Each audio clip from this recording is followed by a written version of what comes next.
ایک تیسری سوچ بھی تھی، کچھ لوگ اور تھے جو یہ کہتے تھے تنقید نگار کہ نہیں، اقبال نے جب پہلی دفعہ اس نے شکوہ کیا تو پھر اس کے بعد اس کے لیے لازم ہو گیا کہ اب اس کا جواب بھی وہ خود دے، کیونکہ اللہ تعالیٰ سے اس نے شکوہ کیا تو اب اللہ تعالیٰ اس کا جواب دینے کے لیے خود تو نیچے آ نہیں سکتا تھا، تو اس کے جواب دینے کی جو ذمہ داری تھی وہ بھی اقبال پر آ پڑی اور اس کو اس کا جواب دینا پڑا، کیونکہ اس کی مجبوری تھی کہ جو شکوہ کیا تھا اس کا جواب بھی اسی کو خود دینا پڑا۔ اور اس کے اندر اقبال نے مسلمانوں کی تمام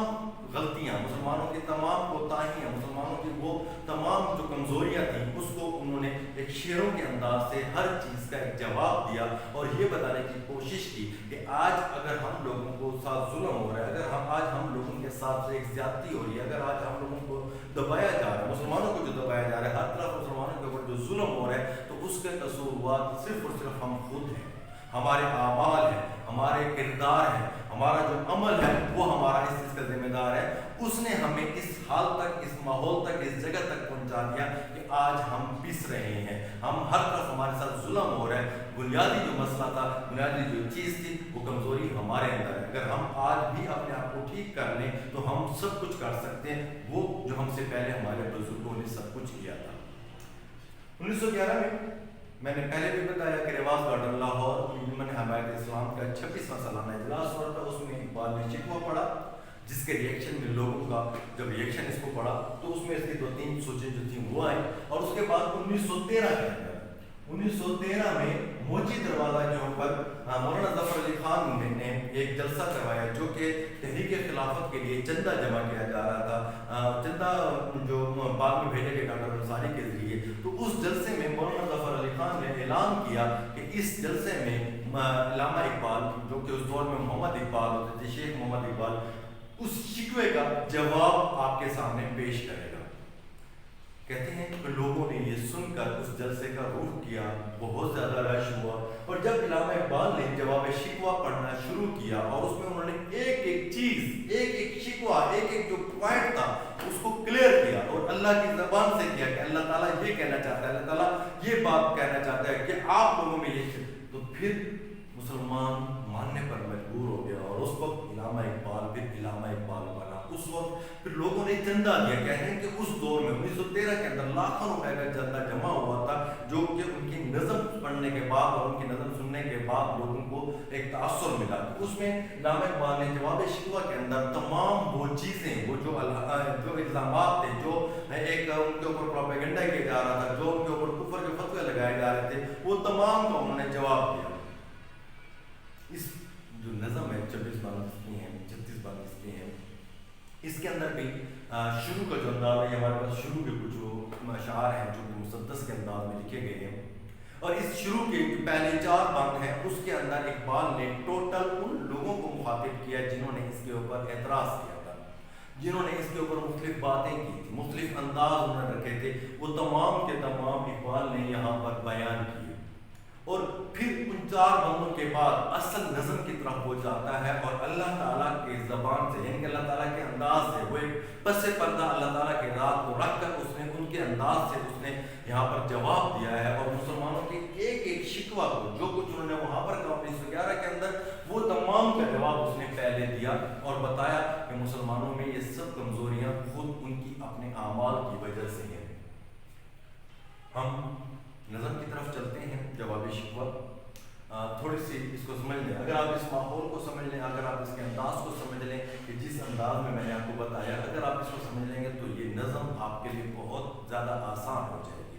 میں نے پہلے بولا، میں پھر بتا رہا ہوں کہ یہ جو پہلے 4 بند ہیں، اس 4 بندوں کے اندر اقبال دراصل ان لوگوں کو مخاطب ہے جو کہ اس کے اوپر باتیں کر رہے تھے، جو کہ اس کے اوپر کفر کے فتوے لگا رہے تھے، جو کہ اس کے مخالفت میں باتیں کر رہے تھے، تو اقبال نے ان کو انڈائریکٹ ان کو مخاطب کیا،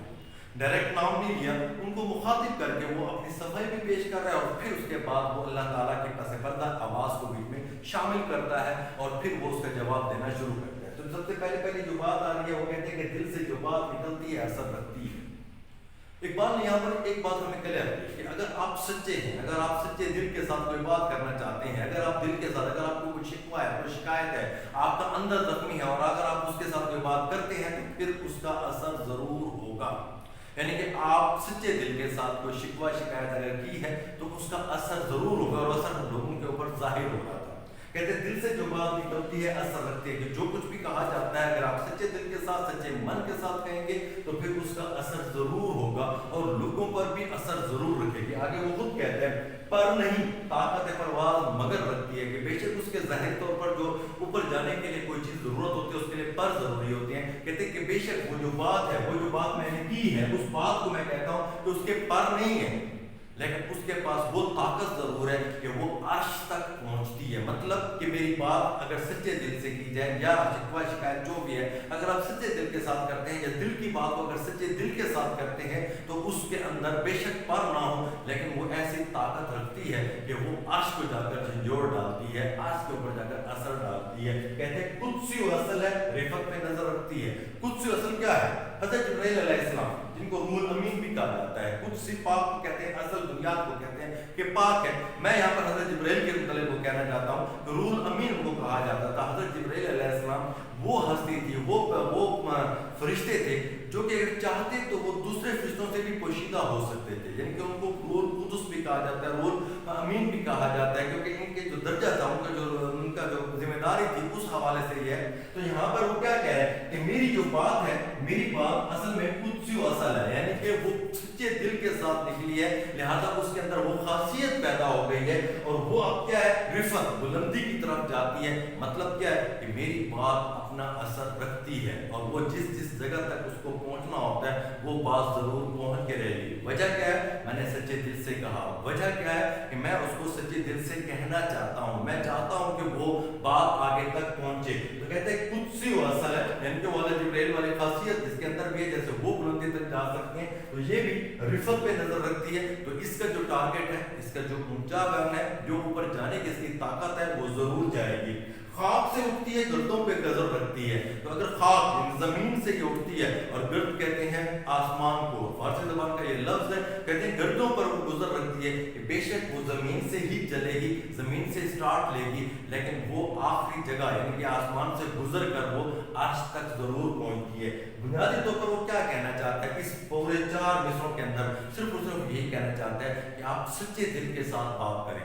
آپ سچے دل کے ساتھ، اگر آپ کے دل سے بات کو نکلے گی تو اس میں اثر ضرور ہوگا۔ ہمارے پاس حدیثیں بھی ہیں، ہمارے پاس ایسی چیزیں موجود ہیں جہاں پر ہماری تعلیمات کے اندر ہمیں یہ کہا گیا ہے کہ آپ سچے دل کے ساتھ جب کوئی بات کہتے ہیں تو اللہ تعالیٰ تک ضرور پہنچتی ہے۔ تو اقبال نے بھی یہاں پر یہی کہا کہ میں نے چونکہ شکوہ کرنا تھا، میں نے وہ پوائنٹ وہ چیز میں نے بیان کرنی تھی جس کی وجہ سے میری بات میں اثر تھا، اور وہ اثر کیا تھا کہ وہ بے شک پرواز کی طاقت رکھتی ہے، پار نہیں رکھتی، پرواز کی طاقت ضرور رکھتی ہے۔ بے شک وہ قدسی و اصل ہے کیونکہ اس کی رفت، بلندی کی طرف اس نے ضرور جانا ہوتا ہے۔ بے شک اس کی بنیاد اگر خاک ہے لیکن وہ آسمان سے گزرتی ہوئی جائے گی کہ میری بات اپنی منزل تک، میں جہاں تک پہنچانا چاہتا ہوں اس جگہ تک اس بات نے ضرور پہنچنا ہے۔ اس بات کا وہاں تک پہنچنا، وہاں تک بنیاد تک جانا آپ کا ضروری ہے۔ اس کے بعد کہتا ہے کہ عشق کا فتن گر سرکش و چالاک میرا، کہ میرا جو عشق تھا، کیونکہ علامہ اقبال کا دعویٰ تھا کہ میں اللہ تعالیٰ سے عشق کرتا ہوں، میں اللہ تعالیٰ سے محبت کرتا ہوں، تو میں محبت کے دوران میں جو کچھ میرا ہوگا میں اسی کے طریقے سے بیان کروں گا۔ اصول بھی یہی ہے کہ اگر آپ کو اپنے محبوب سے کوئی شکوہ ہے تو آپ محبوب کے ساتھ شکوہ کریں۔ تو یہاں پر بھی اقبال کیا کہہ رہے ہیں؟ اقبال یہی کہہ رہے ہیں کہ میرا جو عشق تھا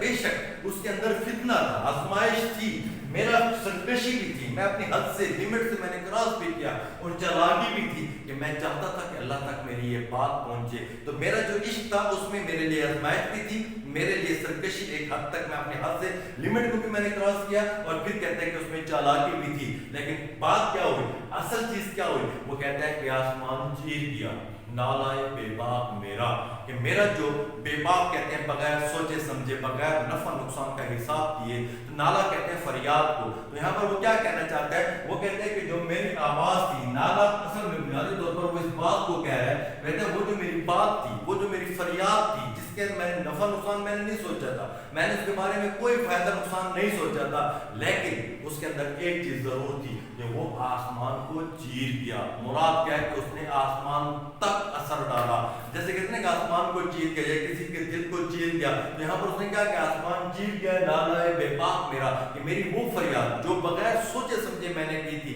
کیونکہ مجھے تو دعویٰ تھا کہ میں عشق کر رہا ہوں، میں اللہ کے آگے فریاد کر رہا ہوں، تو میرا حق ہے کہ میں اللہ کے آگے فریاد کروں، کیونکہ میں اس کو محبوب سمجھتا ہوں، میں اس کو محبوب سمجھتا ہوں. اگر مجھے کوئی گلہ، کوئی شکوہ، کوئی شکایت ہے تو میں اس کو ضرور کہوں گا. تو میں نے تو اپنے کیا، اور وہ جو نالا تھا میرا، وہ جو میری فریاد تھی جس میں میں نے کوئی سوچا سمجھا نہیں تھا کہ مجھے اس کا کیا نقصان ہوگا، کیا نفع ہوگا، میں نے اس کو کہا اور وہ آسمان کو چیر کیا، وہ آسمان تک ضرور پہنچا. وجہ کیا تھی؟ وجہ صرف اور صرف یہی تھی کہ دل سے جو بات نکلتی ہے اثر رکھتی ہے. اگر آپ دل سے کوئی بات کریں گے تو وہ اثر ضرور رکھے گی، اور وہ اثر یہی ہوتا ہے کہ وہ آسمان تک ضرور پہنچتی ہے، وہ گردوں سے گزرتی ہے، رفت پہ نظر رکھتی ہے، وہ آسمان کے اس میں طاقت پرواز ہوتی ہے اور وہ ضرور جاتی ہے. شرط ایک ہونی چاہیے کہ دل کے ساتھ بات کی جائے، سچے دل کے ساتھ ایک بات کی جائے تو اس میں اثر ضرور ہوتا ہے. اب پھر میں بتا رہا ہوں کہ یہ جو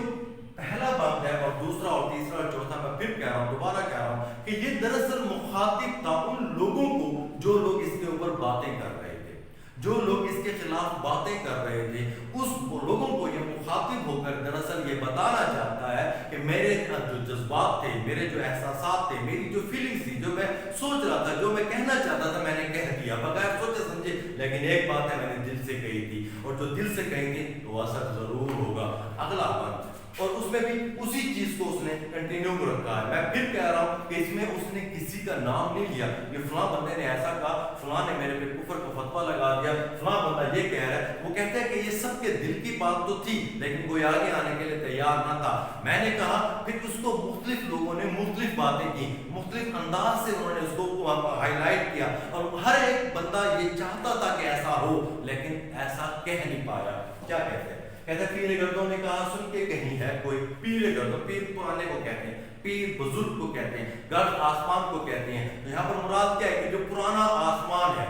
وہ بھی کہہ رہا ہے. اب میں پھر کہہ رہا ہوں آپ کو کہ یہ دراصل مخاطب تھا ان لوگوں کو، اور ان لوگوں کو وہ ڈائریکٹ نہیں کہہ رہا بلکہ وہ انڈائریکٹ انہی کو مخاطب ہو کر وہ یہی کہہ رہا ہے. کہتے ہیں پیرے گردوں نے کہا کہ ان لوگوں میں سے کچھ لوگ ایسے بھی تھے جنہوں نے سن کے کہا کہ کہیں ہے کوئی، کہ کوئی ہے جو فریاد کر رہا ہے، کوئی ہے جو اپنی بات کو پہنچا رہا ہے، کوئی بات اپنی احساسات اللہ تعالیٰ تک پہنچانا چاہتا ہے. پھر کہتا ہے بولے سیارے جو آسمان کی بلندیوں پر رہتے ہیں وہ بھی بولے. کیا بولے؟ سر عرش بری ہے کوئی، کہ ایسا لگتا ہے کہ یہ آواز اوپر سے آئی ہے. سر عرش بری، عرش کے کنارہ بری بلندی کو کہتے ہیں، تو کہتے ہیں کہ یہ آواز اونچی آواز کہیں اوپر سے آئی ہے، یعنی کہ وہ آواز ہر طرف پھیلی ہے، وہ آواز ہر طرف گئی ہے، اور ہر ایک کو محسوس ہوا ہے کہ یہ یہاں سے ادھر سے ادھر سے آواز آ رہی ہے. تو اس نے یہاں پر یہی کہا کہ پیرے گردوں نے کہا سن کے کہ ہے کوئی، کوئی ہے جس نے یہ بات کی. اور پھر کہتے ہیں کہ بولے سیارے سے عرش بری ہے کوئی، کہ شاید کہ کوئی عرش کے اوپر سے یہ بات کر رہا ہے، شاید کہ اوپر سے کہیں سے بات آ رہی ہے. چاند کہتا تھا نہیں اہل زمین ہے کوئی،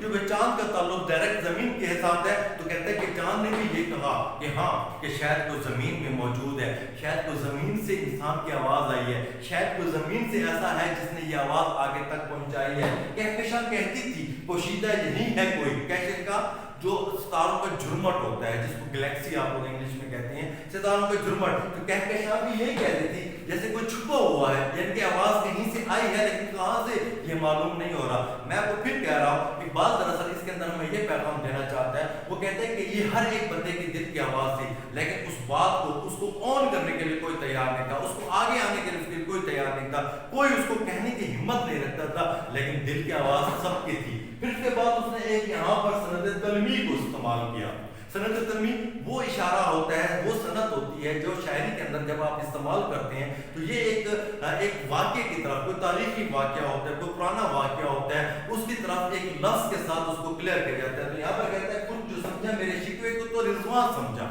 رضوان، حضرت رضوان اس فرشتے کو کہتے ہیں جو جنت کا نگران ہے. مالک اس فرشتے کو کہتے ہیں جو جہنم کا نگران ہے. تو کہتے ہیں کہ میرے شکوے کو رضوان سمجھا. کیوں سمجھا؟ اس کے بعد میں کہتا ہوں، کہتے ہیں مجھے جنت سے نکالا ہوا انسان سمجھا. تو اس نے رضوان کی بات جب کی تو یہ اشارہ تھا حضرت آدم کی طرف، کہ حضرت آدم جب جنت سے ان کو نکالا گیا اور جو ان کی فریادیں تھیں، جو ان کی شکایتیں تھیں، جو ان کے اس نے، کیونکہ اللہ تعالیٰ نے جب قرآن مجید کے اندر یہ فرمایا کہ وَإِذْ قَالَ رَبُّكَ لِلْمَلَائِكَةِ إِنِّي جَاعِلٌ فِي الْأَرْضِ خلیفہ، کہ میں زمین کے لیے ایک نائب بنانا چاہتا ہوں، میں ایک ایسا بندہ بنانا چاہتا ہوں جو زمین میں میری نگرانی میں میرے دیے ہوئے کچھ اختیارات کے ساتھ وہ دنیا میں حکومت کرے. تو اس وقت پھر حضرت آدم کو جنت میں ڈالا گیا اور جنت کی نعمتیں جب چکھنے کے بعد ان کو وہاں سے نکالا گیا تو وہ جس انداز سے فریاد کر رہے تھے, جس انداز سے وہ رو رہے تھے, جس انداز سے وہ باتیں کر رہے تھے, تو کہتے ہیں کہ اس درد کو, اس فیلنگز کو, اس احساسات کو صرف اور صرف اگر کوئی سمجھا تو رضوان سمجھا, کیونکہ وہ وہاں پر موجود تھا.